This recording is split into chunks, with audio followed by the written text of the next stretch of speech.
K K guest house ಬಳಿ ಪ್ರತಿಭಟನೆಯನ್ನು ಹತ್ತಿಕ್ಕೋದಕ್ಕೆ ಈಗ ಪೊಲೀಸರು ಸನ್ನದ್ಧರಾಗಿದ್ದಾರೆ. ಈಗಾಗಲೇ ಮಾಜಿ ಸಚಿವರಾದಂತ ಆರಗ ಜ್ಞಾನೇಂದ್ರ ಹಾಗೇನೆ ಅರವಿಂದ್ ಬೆಲ್ಲದ್ ಇಬ್ಬರನ್ನು ಕೂಡ ಈಗ ವಶಕ್ಕೆ ಪಡೆದಿದ್ದಾಗಿದೆ. ಇನ್ನು ಸುನಿಲ್ ಕುಮಾರ್ ಅವರನ್ನು ಕೂಡ ಎಳ್ಕೊಂಡು ಹೋಗ್ತಿರುವಂತಹ ದೃಶ್ಯವನ್ನ ನೋಡ್ತಾ ಇದ್ದೀವಿ. ಹೆಚ್ಚುವರಿ ಭದ್ರತೆಗಾಗಿ ಕೆಎಸ್ಆರ್ಪಿ ತುಕಡಿ ನಿಯೋಜನೆ ಆಗಿದೆ. 200ಕ್ಕೂ ಹೆಚ್ಚು ಪೊಲೀಸರನ್ನ ಕೆಕೆ ಗೆಸ್ಟ್ ಹೌಸ್ ಸಿಎಂ ನಿವಾಸಕ್ಕೆ ಮುತ್ತಿಗೆ ಹಾಕೋದಕ್ಕೆ ಮುಂದಾಗಿರುವಂತಹ ಬಿಜೆಪಿ ನಾಯಕರನ್ನ ತಡೆಯೋದಕ್ಕೆ ಈಗ ಪೊಲೀಸರ ಪಡೆ ಸಜ್ಜಾಗಿದೆ. ಈಗಾಗಲೇ ಒಂದಷ್ಟು ನಾಯಕರನ್ನ ಬಸ್ಸಿಗೆ ಹತ್ತಿಸಿದ್ದಾರೆ. ಬ್ಯಾರಿಕೇಡ್ ಸಹಿತ ಸಿದ್ಧತೆ ಮಾಡಿಕೊಂಡಿರುವಂತಹ ಪೊಲೀಸರು ಪ್ರತಿಭಟನಾಕಾರರನ್ನ ವಶಕ್ಕೆ ಪಡೆಯೋದಕ್ಕೆ ಬಸ್ ವ್ಯವಸ್ಥೆಯನ್ನು ಕೂಡ ಮಾಡಲಾಗಿದೆ. ಇದು ಸಿದ್ದರಾಮಯ್ಯ ವಿರುದ್ಧ ಹಾಗೇನೆ ಈ ವಾಲ್ಮೀಕಿ ನಿಗಮ ಹಗರಣ ಏನಿದೆ ಅದಕ್ಕೆ ಸಂಬಂಧಪಟ್ಟ ಹಾಗೆ ಮುಖ್ಯಮಂತ್ರಿಗಳ ಗಮನಕ್ಕೆ ಬಾರದೆ ಇಷ್ಟು ದೊಡ್ಡ ಮಟ್ಟದ 187 ಕೋಟಿಯಷ್ಟು ಹಗರಣ ನಡೆಯುತ್ತಾ? ಹಾಗೆಯೇ ಈ ಮುಡ ಜಮೀನಿನ ವಿಚಾರ, ಈ ಜಾಗದ ವಿಚಾರ, ಸೈಟ್ ವಿಚಾರವಾಗಿ ಕೂಡ 50-50 ಆರೋಪ ಏನಿದೆ. ಸೊ ಇದಕ್ಕೆ ಸಂಬಂಧಪಟ್ಟ ಹಾಗೆ ಕೂಡ ಈಗ ಬಿಜೆಪಿ ಪ್ರತಿಭಟನೆ ಮಾಡ್ತಾ ಇದೆ.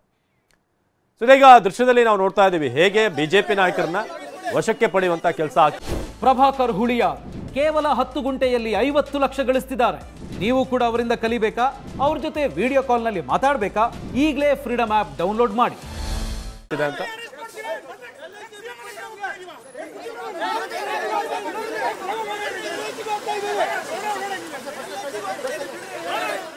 ಬಿಜೆಪಿಯ ಪ್ರತಿಭಟನೆಗೆ ತಡೆಯೊಡ್ಡೋದಕ್ಕೆ ಈಗ ಪೊಲೀಸರು ಕೂಡ ರೆಡಿ ಆಗಿದ್ದಾರೆ. ಈಗ ನಾವು ದೃಶ್ಯಗಳಲ್ಲೂ ಕೂಡ ನೋಡ್ತಾ ಇದ್ದೀವಿ. ಬಿವೈ ವಿಜೇಂದ್ರ, ಹರೀಶ್ ಪೂಂಜಾ ಮುಂತಾದ ನಾಯಕರನ್ನ ಈಗ ವಶಕ್ಕೆ ಪಡೆಯುವಂತಹ ನೇರ ದೃಶ್ಯಗಳನ್ನ ಟಿವಿ9 ಮೂಲಕ ನೀವು ನೋಡ್ತಾ ಇದ್ದೀರಾ. ಕೆಕೆ ಗೆಸ್ಟ್ ಹೌಸ್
ನನ್ಗನ್ಸುತ್ತೆ ಇನ್ನು ಪಾಪದ ಕೂಡ ತುಂಬಿದೆ. ಅವ್ರಿಗೆ ಇನ್ನೇನು ತಪ್ಪಿಸ್ಕೊಳ್ಳಿಕ್ಕೆ ಅವಕಾಶ ಇಲ್ಲ.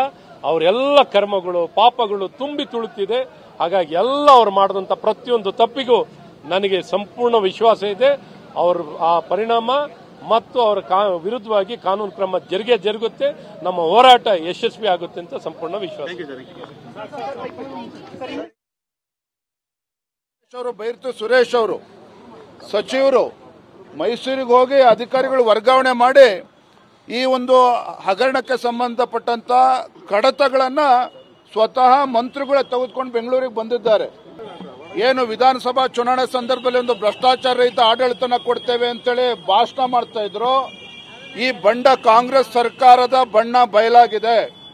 ದಿನಕ್ಕೊಂದು ಹಗರಣ ಇವತ್ತು ಬಯಲಿಗೆ ಬರ್ತಾ ಇದೆ. ವಾಲ್ಮೀಕಿ ಅಭಿವೃದ್ಧಿ ನಿಗಮದ ಹಗರಣ, 106 ಕೋಟಿ ಹಗರಣ. ಮೂಡಾ ಸೈಟ್, ಇವತ್ತು ಮೂಡಾ ವಿಚಾರದಲ್ಲಿ ಸ್ವತಃ ಮುಖ್ಯಮಂತ್ರಿಗಳು ಜಿಲ್ಲೆ ಅದು, ಅವರ ಗಮನಕ್ಕೆ ಬರದಷ್ಟು ದೊಡ್ಡ ಹಗರಣ ಆಗೋದಕ್ಕೆ ಸಾಧ್ಯನೇ ಇಲ್ಲ. ಅವ್ರ ಗಮನಕ್ಕೆ ಬಂದಿದ್ದೇನೆ ಇಷ್ಟು ದೊಡ್ಡ ಹಗರಣ ಮಾಡೋದಕ್ಕೆ ಅವಕಾಶ ಕೊಟ್ಟಿದ್ದಾರೆ. ಎಲ್ಲಾ ಕಡತಗಳನ್ನು ತೆಗೆದುಕೊಂಡು ಬೈರತಿ ಸುರೇಶ್ ಅವರು ಬೆಂಗಳೂರು ಓಡ್ ಬಂದಿದ್ದಾರೆ. ಮತ್ತೊಂದು ಕಡೆ ನಮ್ಮ ವಿನಯ್ ಕುಲಕರ್ಣಿ ಅವರು ಸಹ ಸಚಿವರ ಮೇಲೆ ಆರೋಪಗಳನ್ನು ಮಾಡಿದ್ದಾರೆ. ಈ ರೀತಿ ಒಂದಲ್ಲ ಹಲವಾರು ಹಗರಣಗಳು ನಡೀತಾ ಇದೆ. ದಿನಕ್ಕೊಂದು ಹಗರಣಗಳು ನಡೀತಾ ಇದೆ. ಒಂದು ಕಡೆ ಬೆಲೆ ಏರಿಕೆ, ಮತ್ತೊಂದು ಕಡೆ ಹಗಲು ದರೋಡೆಯಲ್ಲಿ ಇವತ್ತು ರಾಜ್ಯ ಸರ್ಕಾರ ಮುಳುಗಿರ್ತಕ್ಕಂಥದ್ದು ಇವತ್ತು ಬಹಿರಂಗ ಆಗಿದೆ. ಇದರ ವಿರುದ್ಧ ಮಾನ್ಯ ವಿರೋಧ ಪಕ್ಷದ ನಾಯಕರು ಆರ್ ಅಶೋಕ್ ಅವರು, ನಮ್ಮೆಲ್ಲ ಶಾಸಕರು, ವಿಧಾನ ಪರಿಷತ್ ಸದಸ್ಯರು ಇವತ್ತು ಮುಖ್ಯಮಂತ್ರಿಗಳ ಮನೆಗೆ ಮುತ್ತಿಗೆ ಹಾಕಬೇಕು ಅಂತೇಳಿ ಹೊರಟ್ರೆ ನಮ್ಮ ಹಕ್ಕನ್ನು ಹತ್ತಿಕ್ಕತಕ್ಕಂಥ ಕೆಲಸ ರಾಜ್ಯ ಸರ್ಕಾರ ಮಾಡ್ತಾ ಇದೆ. ಇವರ ಭ್ರಷ್ಟಾಚಾರವನ್ನ ಮುಚ್ಚಿಡ್ತಕ್ಕಂಥ ಕೆಲಸವನ್ನ ಮಾಡ್ತಾ ಇದ್ದಾರೆ. ಹಾಗಾಗಿ ನಾವು ಯಾವುದೇ ಕಾರಣಕ್ಕೂ ಹಿಂದೆ ಸರಿಯೋ ಪ್ರಶ್ನೆನೇ ಇಲ್ಲ. ಈ ಒಂದು ಭ್ರಷ್ಟಾಚಾರ ವಿಚಾರವನ್ನು ಇಟ್ಕೊಂಡು ರಾಜ್ಯಾದ್ಯಂತ ನಾವು ಹೋರಾಟನ ಮಾಡೋರಿದ್ದೇವೆ. ನೋಡಿ, ವಾಲ್ಮೀಕಿ ಹಗರಣದಕ್ಕಿಂತ ದೊಡ್ಡ ಹಗರಣ ಮೂಡಾ ಹಗರಣ. ವಾಲ್ಮೀಕಿಯಲ್ಲಿ 106 ಕೋಟಿ ಹಗರಣ ಆಗಿದೆ. ಇವತ್ತು ಮೂಡಾ ಇದರಲ್ಲಿ 3ರಿಂದ 4 ಸಾವಿರ ಕೋಟಿಗೂ ಹೆಚ್ಚು ದೊಡ್ಡ ಹಗರಣ ಆಗಿದೆ ಅಂತಕ್ಕಂಥದ್ದು ಆಗಲೇ ಪತ್ರಿಕೆಗಳಲ್ಲಿ ಬರ್ತಾ ಇದೆ. ಹಾಗಾಗಿ ಹಲವಾರು ಹಗರಣಗಳು ನಡೆದಿದೆ. ಇವತ್ತು ವಾಲ್ಮೀಕಿ ಅಭಿವೃದ್ಧಿ ನಿಗಮದಲ್ಲಿ ಆಗಿರ್ತಕ್ಕಂಥ ಹಗರಣ, ಬೇರೆ ಬೇರೆ ಬೋರ್ಡ್ಗಳಲ್ಲೂ ಕೂಡ ಇದೇ ರೀತಿ ಹಗರಣ ಆಗಿದೆ ಅಂತೇಳಿ ಈಗಾಗಲೇ ಕೇಳಿ ಬರ್ತಾ ಇದೆ.